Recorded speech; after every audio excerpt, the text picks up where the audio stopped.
What is going down, everyone? Today we're going to be getting into a very new software update by AMD. 20.12 finally comes to us at .1. Not quite the 21 that I wanted, but heck, I'll take a December update. This is pretty cool. So my name is Mac, here with the MacGyver7 channel. As you can see, I have some chat and some charts up above, which was a great fan favorite of last. Pretty much it was 100% like, so it was really cool to see that everyone enjoyed that. So we'll be continuing with that format, continuing on forward, and we'll be looking at some patch notes. So let's go ahead and get to some game related news as we get into the newer drivers and what is recommended from AMD. As I already have all my cards pulled up and looking at the situation, you will see that there are two new drivers. If you have not already switched over to the new standard, which is the 2011.2, which isn't too bad. 20.11.3 was decent, but it definitely did have some issues. Now we also have on top of that a new Windows December update, which does fluctuate between a lot of the scores. I know a lot of people can say that there's updates and all these other situations that occur between driver to driver and GPU, but if you're not keeping on the update of like Windows or the OS that you're utilizing, sometimes it will have just as bad, if not worse, situations that will come into the, I guess, forthcoming future of technology. But let's go ahead and look at exactly what's changed on the patch list. What a surprise! Cyberpunk and the 6900 series that apparently no one was able to get. Yay! If you did get one, leave a comment down below. I know some of the community members did mention that they were able to get some of the other rarer cards that were out there, so congratulations, you've collected some rare Pokemon. I appreciate those comments. So let's go ahead and continue with what's going down for as far as the fix list. Besides that, we have an application that sometimes gets stuck with the lower running expected portions of the graphics clocks of the 6800 series, and the products go on with the HP Reverb G2 VR headset that may fail in the synchronization with the black screen running inside of the 6800 series. Tom Clancy on the Rainbow Six may experience some hybrid graphic scenarios with the Vulkan API that extends into the display. May have some issues, and those will now pretty much fixed because everything on this list they're reading is supposed to be fixed. Now on top of that situation, we look at the Crossfire that may experience some issues. They're attempting in the changes for as far as the game resolution inside of this 16:9 ratio.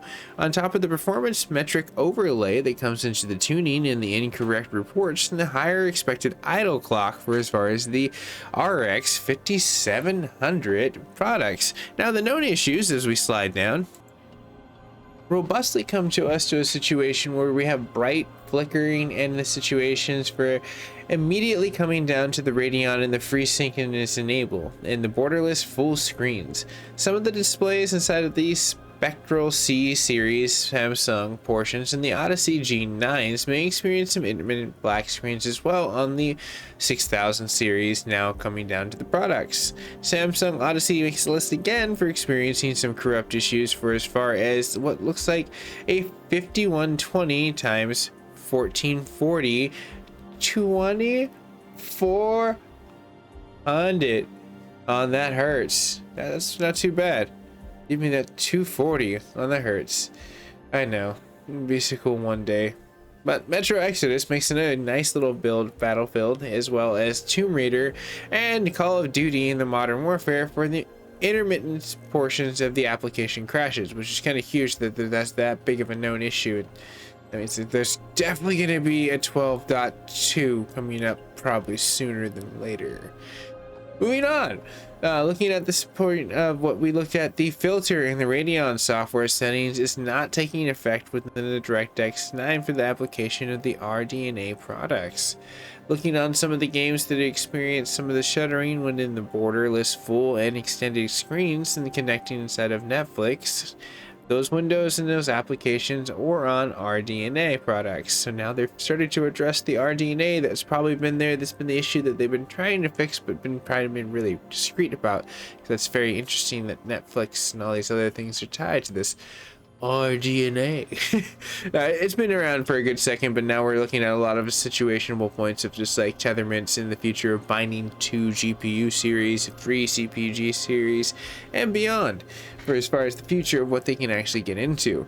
So looking on past that, we have a modified HDMI slider in the FPS and the 30 lock on top of the Oculus that comes down to it, and the flickering portion of MSI in the afterburner. The enhanced sync also comes down to the black screen of doom, as it enables portions of the games, and some of the system configurations would be a little bit unusable if issues. Now the enhanced screen and enable disabled will be a workaround for as far as that situations. Important other issues that they come down to are clickable right there, but you can pretty much install the software as what you need to get down to. But what we need to get down to at this point in time is some really cool benchmarks. If you tuned in last time, if not, this is going to be explained pretty easy and we'll follow the same format as we did. The very top is going to be what we have for the newer portion of the hardware accelerator on, bottom hardware accelerator off for the graphics inside of the Windows driver. Now you can kind of see already with the newer driver of 20.12.1, which is on the right, and 20.11.3, which will be directly on the left once I reveal the screen, which tends to not always be the one that's supposed to pull ahead, but in today's it does. We see with the hardware accelerator on that it pretty much slaughters what comes down to the situation of performance, and not by a lot. You can see that it's still pertaining to the 66th percentile inside of graphics performance, but if we're looking at what would perform a little bit better, if it was something that was just like not a game optimized fix, like if you're trying to play Cyberpunk and you're like, hey, I can't now, well yeah, you're probably going to need this, because this seems like a little bit more of a game driven driver a little bit. But looking on past that, what does Time Spy on DirectX 12 come down to us with the 1080p department? Which is where a little bit more of the highlights that you can see that are coming down to the 1080p department. This takes the gold for the newer driver, which is pretty cool. Now again, we're looking at just the comparison of percentiles as we look at the well-rounded portion, and not a lot's moving. We're just seeing it maybe a little minor performance in comparison, but not too bad for as far as them pushing forward for 1080p and all those funner points. Now let's go ahead and look at our DirectX 11. More of the issues that we should be looking at more towards the more future would be this software towards what DirectX 12 would be, which is just, well, it's great and it's getting there, but it's not like DirectX 11, which a lot of like great games are on.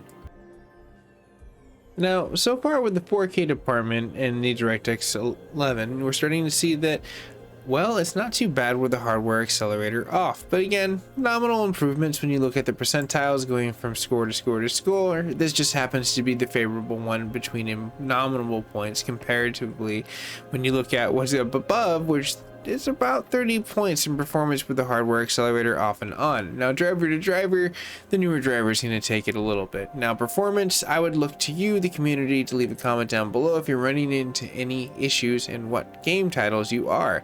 Now moving on, when we look at more of the 1080p with the extreme, hardware accelerator off and the new driver continue to be a little bit more of a driving factor for as far as looking at the scores and performance. Now we're just looking at the bare minimum of 1080p. This is where it starts to fall apart and you start to question a little bit of performance of the newer driver, because literally you can see now a percent drop, 3% drop, as where the hardware accelerator on versus off. Now with off, again, if you trend out that, the new driver is not too bad. You may take a reduction, but when you look at the situation of the older driver, it's, well, within about 100 points of the optimization of having it with the driver off. So end result from what I've been hearing is that the recommended standard is not too bad. I'm going to be trying to size up the recommended standard against the newer one and see if maybe that's in a whole other segment. For as far as driver to driver, if you've been writing the whole portion of the optional, this seems like it does hold some promise, but it also cuts back a lot on the 1080p department for the DirectX 11. So I'm looking to the fan feedback. Leave a comment down below. Thank you so much for staying tuned. If you're new to the network, you can always like, share, and subscribe. If you're brand new, and it's free. Helps me out as a creator in that situationable point. That's cool. And who knows, maybe one day just we'll see a, you know, supply of technology finally be sold around the world that isn't just owned by a whole bunch of scalpers. Come on, like seriously, this is like supposed to be like the 21st century of awesomeness, but I guess we'll just see what ends up happening. But I'll see you guys and gals in the near future. Stay safe, stay lucky, and get some pretty cool technology out there. If you find some, well, cool. I'm glad it went to an actual utilizable point of someone who's utilizing it. I can't help but stress that enough. I really hope everyone gets what they want for Christmas in that regards, or holidays, or happy, you know, awesome end of the year, because it's December. Everyone should be happy getting what they want. Where's our technology? Anyways, this is way too long. Later, everyone.